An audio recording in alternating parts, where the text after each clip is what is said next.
যারা আসলে school, college কিংবা ইউনিভার্সিটিতে অ্যাসাইনমেন্ট সাবমিট করতে হয়, তাদের আসলে বুঝতে পারি যে আসলে এআই এর কতটুকু আসলে প্রাধান্যতা রয়েছে এবং কতটুকু আসলে এআই আমরা এখন ব্যবহার করি। এই আধুনিক যুগে আসলে এআই প্রচণ্ড রকমের ইউজ করে থাকি আমরা। প্রতিনিয়ত ইউজ করা হয় AI, artificial intelligence, chat GPT, different types of আসলে ইউজ করে থাকি আমরা বিভিন্ন অ্যাসাইনমেন্ট করার ক্ষেত্রে। তো আজকের ভিডিওতে আপনাদের সাথে আমি এমন একটা সফটওয়্যার শেয়ার করব যে সফটওয়্যার ইউজ করে কিন্তু আপনারা চাইলেই কিন্তু এআই ডিটেকশন থেকে আপনাদের অ্যাসাইনমেন্টটাকে বাইপাস করতে পারবেন। আমি আমার প্রিভিয়াস ভিডিওতে কিন্তু অলরেডি একটা শেয়ার করেছিলাম যে এখানে আসলে বাইপাস জিপিটিতে আপনারা কিন্তু আপনাদের অ্যাসাইনমেন্টকে হিউম্যানাইজ করতে পারবেন। আজকে আমি ঠিক এরকম একটা সফটওয়্যার দেখাবো, বাট এটা আরও অ্যাডভান্স। এখানে শুধু অ্যাসাইনমেন্ট না, এখানে যারা আপনি আপনার থিসিস পেপার যারা মাস্টার্সে রয়েছেন, বাংলাদেশ থেকে যারা মাস্টার্স করছেন বা পৃথিবীর যে প্রান্ত থেকে মাস্টার্স করছেন না কেন, তাদের জন্য এটা খুবই প্রয়োজনীয় একটা সফটওয়্যার, যেখানে আপনারা আপনাদের থিসিস পেপারের প্রত্যেকটা পোর্শনের অ্যাবস্ট্রাক্ট থেকে শুরু করে সামারি থেকে শুরু করে সব পোর্শনে কিন্তু আসলে এখানে হেল্প পাবেন। ইভেন আপনাকে টাইটেল জেনারেশনে তারা হেল্প করবে।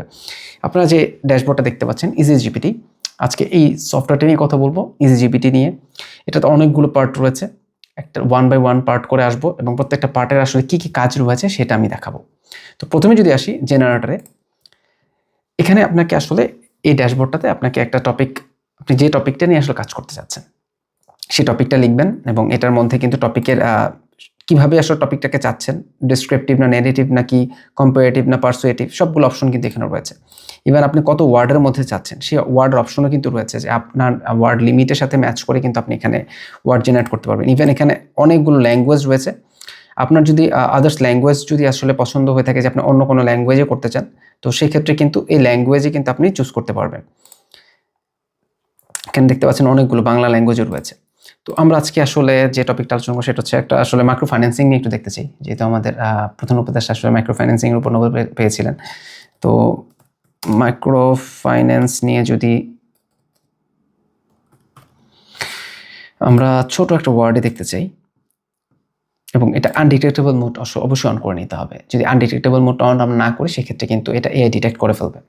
তো এআই ডিটেক্টেবল টেক্সটও চাইলে আপনি জেনারেট করতে পারবেন, সেটাকে আপনি আপনার মতো করে চাইলে নিজের মতো করে সেটাকে ডিসক্রাইব করে সব কিছু করতে পারবেন। বাট আনডিটেক্টেবল মোডটা দিলে কি হবে, সেক্ষেত্রে এটা এআই ক্যাচ করতে পারবে না। তো ওয়ান ক্লিক জেনারেশনে আমরা দিচ্ছি, আমাদের টেক্সটটা জেনারেটিং হচ্ছে। আমরা এরপরে আমাদের কাছে আরও অনেকগুলো সফটওয়্যার রয়েছে, প্রত্যেকটা সফটওয়্যার আসলে ক্রস চেক করে দেখব যে আসলে এটা কতটুকু কাজ করছে।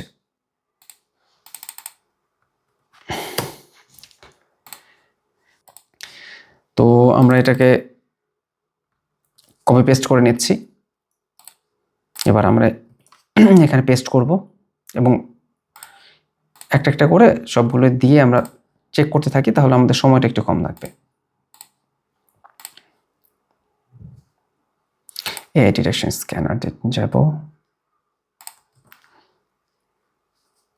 চেক ফর এআই কন্টেন্ট, টেক্সটে যাব, AI content scanner,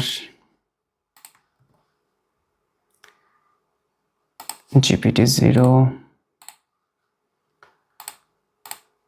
Originality AI,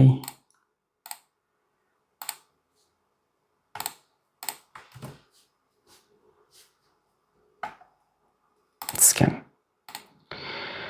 ওকে, দেখতে পাচ্ছেন উইনস্টন এআইতে কিন্তু 100% হিউম্যানাইজ বলছে, মানে এখানে 1%ও এআই আসলে তারা ধরতে পারেনি।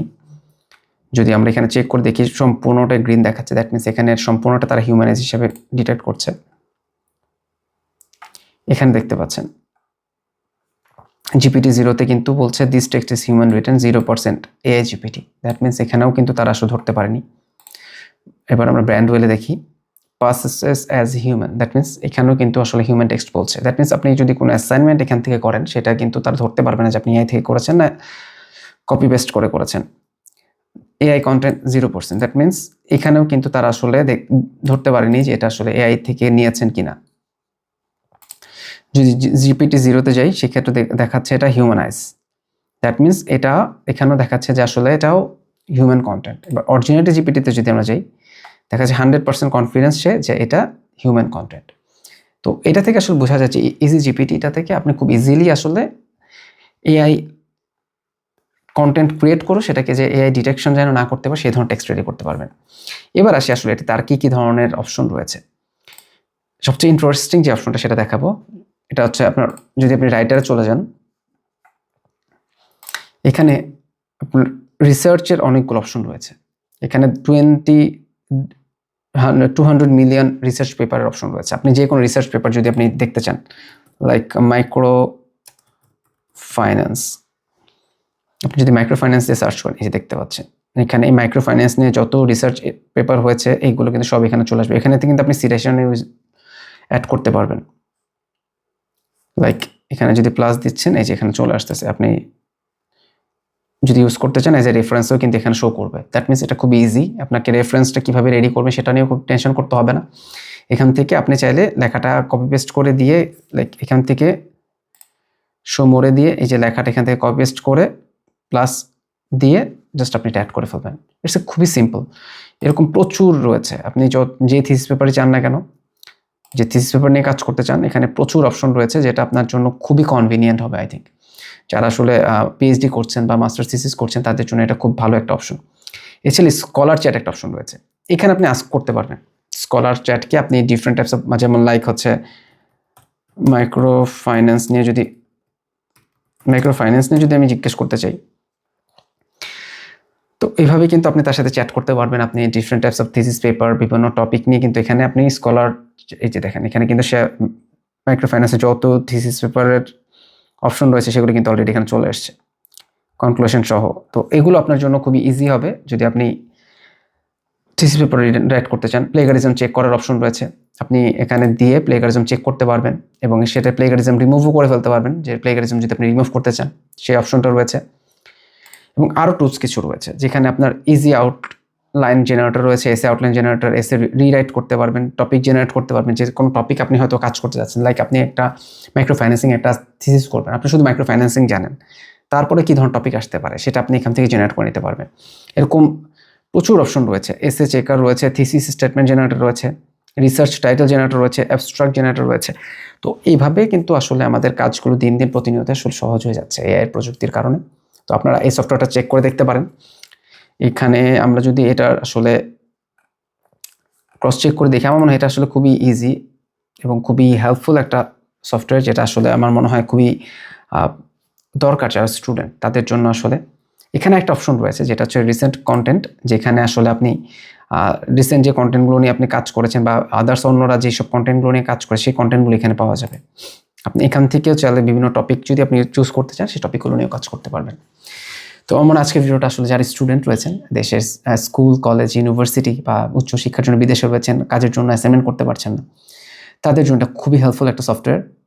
তো প্রিভিয়াসলি আমি আপনার বাইপাস জিপিটি নিয়েও একটা ভিডিও করেছিলাম। সামনে আরেকটা এরকম একটা ভিডিও নিয়ে আসবো, যেটাতে হয়তো এরকম আর একটা সুন্দর সফটওয়্যার আপনাদের সাথে পরিচয় করিয়ে দিব।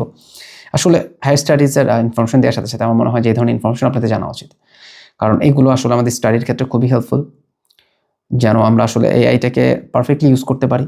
যেহেতু এখন সারা বিশ্বই কিন্তু এআইয়ের সাথে কানেক্টেড, তো সেক্ষেত্রে আপনিও যেন এআইকে পারফেক্টলি ইউজ করতে পারেন, সেই জন্য আসলে ভিডিওটা করা। তো আজকে ভিডিওটা এই পর্যন্তই। সবাই ভালো থাকবেন। আল্লাহ হাফেজ। আসসালামু আলাইকুম।